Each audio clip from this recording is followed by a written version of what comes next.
खुर्रम शहजाद साहब, बुनियादी तौर पे ये तारीख आगे बढ़ाने की इस वक्त क्या सूरत हाल है? मतलब IMF के साथ कुछ मामलात रह गए हैं या किसी महकमे ने कहा है कि उसे मजीद कुछ टाइम चाहिए, कुछ वर्किंग रह गई है? क्यों तारीख आगे बढ़ा दी है?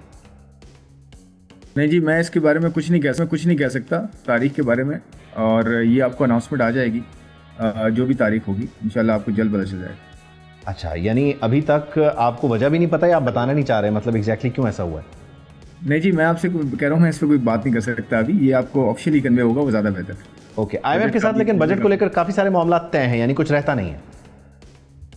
जी, मैं उस पर भी कोई बात नहीं कर सकता क्योंकि बजट के दिन का आप वेट कर लें। इंशाल्लाह बजट के दिन आपको सब चीज़ें पता चलेंगी कि क्या अनाउंसमेंट्स हो रही हैं और क्या उस पर डिटेल्स हैं।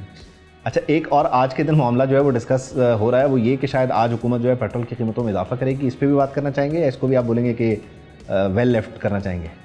नहीं, आज क्यों होगा? ये तो फ्राइडे को होता है, हर हफ्ते होता है। हाँ, हर हफ्ते फ्राइडे को होता है, तो आज तो फ्राइडे नहीं है। आज फ्राइडे को ही होता है हर हफ्ते। जो है फ्राइडे का जो टाइम होता है उसी वक्त होता है। ठीक है। अच्छा, इसमें बुनियादी तौर पे ये भी बताइएगा कि इस वक्त जो बजट आ रहा है उसमें जो टैक्स है 18 से 19% करने की तैयारी है, इस पे हम बात कर लें?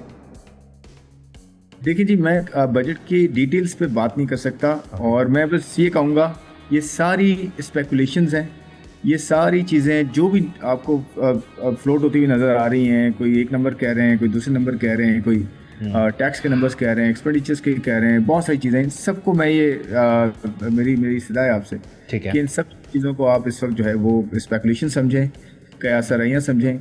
इंशाल्लाह जब बजट आएगा उस वक्त आपको डिटेल सारी पता चलेगी कि एक्चुअल चीज़ क्या की जा रही है और क्या चीज़ें जो है वो अनाउंस हो रही हैं। एक आखिरी सवाल, ज़ाहिर है आप इसका एग्जैक्ट नंबर तो नहीं देना चाहेंगे, फिर मैं मतलब डिस्कशन को आगे लेके चलूँगा, लेकिन फिर भी वज़ीर ख़जाना कहते थे कि जो तनख्वाहदार तबका है उसके लिए थोड़ा सा रिलीफ करने की कोशिश करेंगे। इस कमिटमेंट पे आप लोग कारबंद हैं या आप समझते हैं कि इसके लिए भी टैक्स के दिन का इंतजार कर लें और इसमें भी कोई रद्दोबदल हो गया, इस कमिटमेंट से भी हट गए? देखिए, इसमें तो मेरे ख्याल में आपको बोलने की भी ज़रूरत नहीं है कि प्रायोरिटीज़ क्या हैं। प्रायोरिटीज़ बिल्कुल यही है। देखिए, मैं थीम आपसे डिस्कस कर सकता हूँ। थीम हमेशा ये रही है और रहेगी कि जो है वो जो एग्जिस्टिंग टैक्स पेयर है उस पर बर्डन कम से कम हो और ज़्यादा रनिंग हो, प्राइवेट सेक्टर लेड करें, सस्टेनेबल ग्रोथ हो, एक्सपोर्ट लेड ग्रोथ हो, और ओवरऑल जो है ये स्टेबिलिटी अचीव हुई है इसको आगे लेके चलें, ताकि आहिस्ता आहिस्ता जैसे ग्रोथ ऊपर आ रही है, बेहतर हो रही है, उसमें जो है इजाफा हो और इन्वेस्टमेंट लेड ग्रोथ हो। ठीक है, मैं ये कहूँगा कि ये थीम है बजट की, जो कि मैं आपसे शेयर कर सकता हूँ। बट जो उसके खदोखाल हैं, वो जो और डिटेल्स हैं, वो इंशाल्लाह आपको बजट के दिन पता चलेंगी कि एक्चुअल डिटेल्स क्या हैं। ठीक है। टैक्स नेट बढ़ाने के लिए डेफिनेटली जो सेक्टर्स हैं जिनसे मुतालिक हर बार हम सुनते हैं वो भी थीम ही होती है बजट की, आप समझते हैं कि इस बार भी वो थीम का हिस्सा है और उसको इंप्लीमेंट करवाने के लिए आप सूबाई हुकूमतों के साथ भी मामला को इंटैक्ट रखते हुए इंप्लीमेंट करवा सकेंगे या वो सिर्फ थीम ही रह जाएगी? नहीं जी, सूबाई हुकूमतों के साथ बिल्कुल बहुत अच्छी डिस्कशन चल रही है और सब ऑन बोर्डेड हैं। ज़राई शोबे में टैक्स लगेगा? जी, क्या कह रहे हैं? ज़राई शोबे में टैक्स लग जाएगा, इंप्लीमेंट हो जाएगा? नहीं, टैक्स तो देखें, टैक्स की इम्प्लीमेंटेशन ही चैलेंज है ना। वो तो सुबह से आप पूछें कि वो उस पर क्या उनकी स्ट्रैटेजी है, क्योंकि वो सारा सूबों के पास है ज़राई शोबा। और उसमें आप ये भी देखें कि उसकी लेजिस्लेशन जो कानूनी तौर पे उसकी कार्रवाई थी वो पिछले साल ही हो गई थी। तो मेरे ख्याल में आप सूबों से ये ज़्यादा सवाल कर सकते हैं, ये उनका एरिया है और वो इंशाल्लाह इसमें डेफिनेटली हमारी एक्सपेक्टेशंस ये हैं कि कंट्रीब्यूट करेंगे इस साल। एक और पब्लिक इंटरेस्ट का सवाल है, बुनियादी तौर पे PDL ने पिछले दिनों बहुत तंग किया है, तो ये जहाँ है इसको यहीं रोक देंगे या आप समझते हैं कि इसके लिए भी कोई नई गुंजाइश पैदा की जाएगी? Not, I don't want the number, लेकिन थीम बता दें। नहीं जी, देखें, आपको पता है ना कि उसका नंबर जो है वो कितना है, और पार्लियामेंट और जो भी कैबिनेट होती है वो उसको डिसाइड करती है। तो मेरे ख्याल में ये जैसे जैसे चीज़ें आगे आएंगी और आई थिंक वो जब बजट में नंबर्स आएंगे उस हिसाब से ही आपको पता चलेगा कि लेवी कहाँ जा रही है, लेवी किस तरह से एडजस्ट हो रही है, नहीं हो रही है, टैक्सेस क्या लग रहे हैं। मेरे ख्याल में वो उसको रहने दें, वहाँ पर डिस्कशन होगा। लेकिन मैं भी आपसे ये नहीं कह सकता कि बढ़ाया जाएगा, कम किया जाएगा। और आप देखें, ये हुआ भी है बीच में कि 3-3 महीने लेवी को, या एक महीना इनफैक्ट लेवी को ज़ीरो भी किया गया है। तो एडजस्टमेंट हुई है जो हालात है उनके हिसाब से।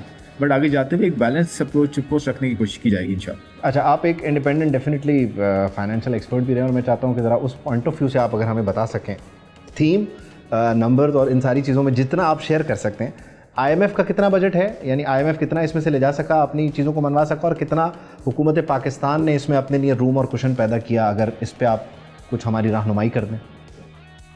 कुछ भी मैं आपसे इस पे बात नहीं कर सकता कि IMF ने कितना किया, हमने कितना किया। देखें प्लीज इसको बजट के दिन के लिए, जो कहते हैं ना जैसे एग्जाम होता है, एग्जाम के दिन के लिए उस पेपर को रहने दें, वो आप उसकी तैयारी करके रखें। और हम भी तैयारी कर रहे हैं, आप भी सर हम तो पता नहीं कब से तैयारी किए बैठे हैं हम तो कह रहे हैं पर्चा आउट एग्जाम होने वाला है, बहुत जल्दी होने वाला है इंशाल्लाह, आपको पेपर पता चल जाएगा क्या है। और एग्जाम के दिन पेपर रखें, आउट ना करें पेपर वो ठीक तरीके। ठीक है, एहतिशाम साहब कुछ ऐड करना चाह रहे हैं? जी एहतिशाम साहब, खुर्रम साहब के पास टाइम कम है, जरा इसको कंक्लूड करना। हाँ, मैं जल्दी से बात करना चाह रहा था। खुर्रम साहब को मैंने इतना कभी मुहतात नहीं देखा जितना आज मैंने उनको देखा। देखो कुछ चीज़ें हैं जो खुर्रम साहब नहीं बताएंगे, मैं आपको बता देता हूँ। अभी आपने बड़ा अच्छा सवाल पूछा पेट्रोलियम लेवी का, तो ये मैं आपको बता दूँ कि इन्होंने 1.73 ट्रिलियन रुपए का जो है ना वो अदब मुकर्रर कर दिया है पेट्रोलियम लेवी से लोगों से वसूल करने का, लोगों को ठीक है करने का। ये खुर्रम साहब, एहतिशाम साहब की खबर है कि 1.73 ट्रिलियन जो है वो आपने पेट्रोलियम डेवलपमेंट लेवी के लिए जो है दायरा, आप इसको ना एक्सेप्ट करेंगे ना डिनाई करेंगे। ऑब्वियसली हमने अभी पर्चा आउट नहीं करना, हम थीम पे रहेंगे। नहीं, ये तो एहतिशाम साहब अगर बता रहे हैं तो आप एहतिशाम साहब से ही पूछ लें इसको, तो मैं इस पर कोई कमेंट नहीं कर सकता। जैसे मैंने कहा कि बजट आ जाने दें, अब वही 11% पे जो महंगाई 11% में महंगाई चली गई है। आप ये कह रहे हैं कि एग्जाम के अंदर से एक क्वेश्चन निकाल के जो है वो बताते हैं, तो वो गेस्ट पेपर्स भी हुआ करते हैं ना कभी कभी, वो एक मतलब उस हिसाब से भी देखें ना। हमारा काम तो है सवाल करना, and I am very happy कि आप उसको मुस्तकिल जो है वो डॉज करें, कि आप उसमें से किसी भी तरह से जो है मुझे जवाब देकर आगे नहीं बढ़। मुझे ये बताइए कि जो 11% पे महंगाई चली गई, ब्लूमबर्ग कहता है कि इसमें कमी के इन फ्यूचर, नियर फ्यूचर कोई इम्कानात नहीं है। आप समझते हैं कि ये क़ब्ल वक्त है कहना, या सूरत हाल एग्जैक्टली अभी ऐसी है और महंगाई कम नहीं होगी? देखिए, आपको पता है कि ये किसकी वजह से स्पाइक आया है महंगाई में, और ख़ासकर जो एनर्जी यानी कि तवानाई से रिलेटेड जो महंगाई होती है, क्योंकि आपको पता है पेट्रोल डीजल कीमतें ऊपर नीचे बहुत हुई हैं, उसकी वजह से ट्रांसपोर्टेशन कॉस्ट में जो है वो उसमें वो बढ़ी है। उसके अलावा जो है उसकी वजह से फिर आपको पता है सारी चीज़ें कीमतें बढ़ जाती हैं। हालांकि गवर्नमेंट ने सपोर्ट भी दी है, गवर्नमेंट ने कोशिशें की हैं, प्रोविंशियल गवर्नमेंट ने की है, फेडरल गवर्नमेंट ने की है, और अपने जो है वो किटी से पैसे दिए हैं, यानी कि अपनी सब्सिडाइज़ भी किया है, अपने ऑस्टेरिटी मेजर्स के थ्रू भी किए हैं।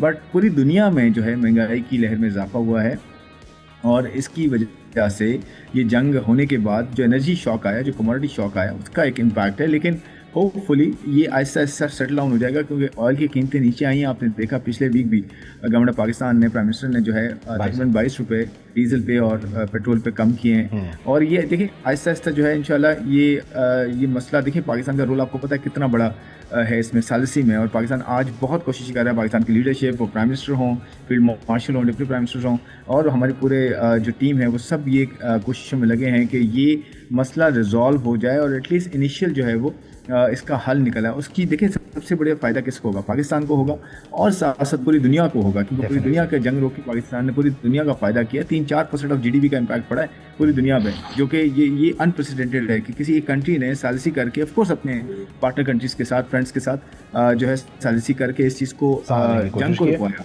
अच्छा खुर्रम भाई, लास्ट में जाहिर है हम क्योंकि थीम पे बात करें, पर्चा आउट होने पे बात करें, मैं आपसे नहीं चाहता पर्चा आउट हो। टीचर से अक्सर ना स्टूडेंट्स पूछ लेते हैं कि सर वो जो पर्चा होगा वो हमारा अब कितना मुश्किल है, बहुत मुश्किल है, आसान है? बस आप मुझे बता दें कि बजट जो है हमारा वो बहुत मुश्किल है, आसान है, कितना, उसकी नोयत बता दें बस। तो वो टीचर आगे आपको पता है कि क्या कहता है? वो कहता है आप मेहनत करें, आप मेहनत करें। और वो मैं आपको बता देता हूँ, पर्चा मैं थोड़ा सा आउट कर देता हूँ। बहुत शुक्रिया खुर्रम साहब, थैंक यू सो मच। आपने पर्चा आउट नहीं किया, आप इसमें मुबारकबाद के मुस्तहिक हैं, लेकिन जिस दिन ये पर्चा आउट होगा उससे नेक्स्ट डे हम इसको बैठ के जरूर डेफिनेटली डिस्कस करेंगे, और फिर हम इसका पूरा ब्रेकडाउन करेंगे। Thank you for joining us. बहुत शुक्रिया। एहतिशाम साहब, आउट नहीं हुआ, अब आप बताएं जी, आपके पास क्या है पर्चे की डिटेल? आप पर्चा लीक कर दें। देखें, अब मैं हैरान हूँ, बड़े अच्छे दोस्त हैं खुर्रम साहब, मेरे ख्याल में बड़े वेल वर्ष है अपने सब्जेक्ट से, ख़ास तौर पे टैक्स के मामलात में। ज़ाहिर अब हुकूमती जिम्मेदारी मिली है तो उसको निभाएंगे। देखिए, 2-3 चीज़ें बड़ी अहम हुई हैं। पहले तो आज आपको डेफिनेटली वैद पता चल गया होगा कि जिस तरीके से तारीख आपने देखा, यही मैंने पहला सवाल पूछा ना, वो कहते हैं इस पर बात नहीं करेंगे, नहीं हो रहा। नहीं देखें, अब ये जिस तरीके से, मुझे नहीं याद इतनी तेज़ी के साथ बजट से 4-5 दिन पहले आप देख लें, अब 8 को NEC होने जा रही है, 9 को अपना क्या कहते हैं इकनॉमिक सर्वे रिलीज़ होगा, 10 तारीख को बजट पेश होने की बात हो रही है। चलें, ये तो इसकी बुनियादी वजूहत में एक बड़ी वजह जो इस्लामाबाद में डिस्कस हो रही है वो ये है कि 7 तारीख को वैद आपने देखा गिलगित बल्तिस्तान में इलेक्शन हो रहे हैं। अब ये कहा जा रहा है, कुछ इतलात इस्लामाबाद में ये हो रही है कि भाई ये भी, क्योंकि प्राइम मिनिस्टर भी आज नवाज शरीफ साहब गए हैं, प्राइम मिनिस्टर भी जा सकते हैं इलेक्शन से पहले भी, इलेक्शन के बाद भी, वो नहीं चाहते कि ये बजट, ये पर्चा आउट हो जाए, उसके बाद टैक्सेस तो नए आएंगे, आवाम वो को impact तकलीफ आ कोई जाएगा नहीं ना मिलना, फौरी। आपको भी बात पता है, मुझे भी पता है। तो ये नहीं चाहते कि उसके गिलगित बल्तिस्तान के इलेक्शन पे इसका नेगेटिव असर हो। नतीजतन यह है कि ये 7 तारीख को वहाँ पे इलेक्शन हो 8 को ये जाएगा, बजट उसके लेंगे बाद ये यहाँ। बजट आएगा। एक दूसरी बात जो बहुत अहम है, मेरा ख्याल परेशान कुन बात है कि इन्होंने, आपने देखा 3 दफ़ा अपना टैक्स के अहदाफ को डाउनवर्ड रिवाइज़ किया है। अभी जो इन्होंने टारगेट रखा था ना, वो एग्जैक्टली है 15,464 अरब रुपये का, 5.5 ट्रिलियन रुपीज़ प्लस का टोटल आउटले का बजट का बनना है 17.5 से 18 ट्रिलियन रुपीज़ का। अभी मेरी इत्तला ये है कि वैद के फाइनेंस मिनिस्ट्री ने और FBR ने हाथ उठा दिया, प्राइम मिनिस्टर को बता दिया कि जी ये हम 15,500 प्लस का जो टारगेट है रेवेन्यू का हम अचीव नहीं कर सकते। तो उन्होंने कहा फिर ये बात तो आप करें ना जाके IMF से, और अंग्रेज साहब बात करें, IMF को मनवाएं। वो तो तैयार ही नहीं है। वो कहते हैं कि भाई आपके तो बजट के खसारे नहीं पूरे हो रहे, आपके टैक्स अदाफ पूरे नहीं हो रहे, और जो मौजूदा माली साल ख़त्म हो रहा है 30 जून को, एग्रीकल्चर आप माइनस में चली गई है, नेगेटिव हुई है, उनकी ग्रोथ ही इंडस्ट्री की हुई है, मैन्युफैक्चरिंग की हुई है, किसी जगह नहीं हुई, तो हम आपको किस बात का रिलीफ दें। तो ये एक बहुत बड़ा इम्तहान आ गया वैद इनके लिए कि इसको कैसे कवर करेंगे। एक दूसरा है कि FBR के ऊपर आप देख लें, जिस तरह आवाम का पूरा भरोसा एतमाद ख़त्म हो गया है। अब लोग यही कह रहे हैं कि FBR जो है ना वो सिर्फ और सिर्फ मैं और आप, उबैद जो लोग पहले ऑलरेडी उन्हीं से टैक्स लेते जाओ, हुकाम उन्हीं की तरफ देखते हैं कि इनसे टैक्स कैसे वसूल किया जाएगा, और वो ये उन्होंने हाथ उठा दिए। कल फिर तड़ी लगाई है रिटेलर ने, छोटे दुकानदारों ने, हम पे टैक्स लगाया, पहिया जाम करेंगे, हड़ताल करेंगे, वो तो शटर डाउन अच्छा, इस बीच में तो तय हुआ था इसको अगर हम समराइज करते हुए, क्योंकि कुछ खबरें ये भी आ रही हैं, या ये एक उड़ती उड़ती आप कह लीजिए चल रही है मामला, कि बुनियादी तौर पर IMF प्रोग्राम आप आगे कंक्लूड कर रहे होंगे, तो ये एक बजट जो है ये एक मुश्किल बजट है, और उसके बाद फिर वो सियासी जमातों ने अपनी इलेक्शन कैंपेन के पॉइंट ऑफ व्यू से अपनी टर्म पूरी करते हुए वो नलके खोलने होते हैं, अखराजात करने होते हैं। तो शायद ये बताया जा रहा है कि ये जो सेटअप है जिसमें ये लड़ाई चलती रहती है ना हमेशा, डार साहब जो है वो टेक ओवर करने के लिए लगे रहते हैं, और इस वक्त औरंगज़ेब साहब जो है वज़ीर आताब हैं, तो ये एक सूरत हाल बनती हुई इसकी क़यास हो रही है इस्लामाबाद में, आप तक भी पहुंची, ऐसा कुछ है या ये सिर्फ अफवाह ही है? यानी औरंगज़ेब साहब is not in hot waters, वो क्या रहा है? देखें, बज़ाहिर तो औरंगज़ेब साहब भी लीड कर रहे हैं, लेकिन आपने देखा कि कर तो रहे हैं, लेकिन मुझे लगता है उनके लिए आखिरी कुछ मामला आते हैं लीड करने वाले। कुछ लोग ये भी कह रहे हैं, कुछ तो नाम भी आ गए थे कि एक बैंकर का पहले भी नाम आया था, मैं नहीं लेना सर नाम एक ही है, इसहाक डार कहा जा रहा था, पीछ किया जाए। अच्छा नहीं, इसहाक डार साहब तो अब देख लें, वो तो चाहे डोमेस्टिक महाज है, फॉरेन का महाज है, वो तो बड़ी कामयाबी, लेकिन उनका फेवरेट महाज है मईशत मामला। तो जी हाँ, और आपको पता है मोबैद के नवाज शरीफ साहब उन पर ही ट्रस्ट करते हैं, सारी बातें उन्हीं से ही बनवाते हैं या उनसे ही करवाई जाती हैं।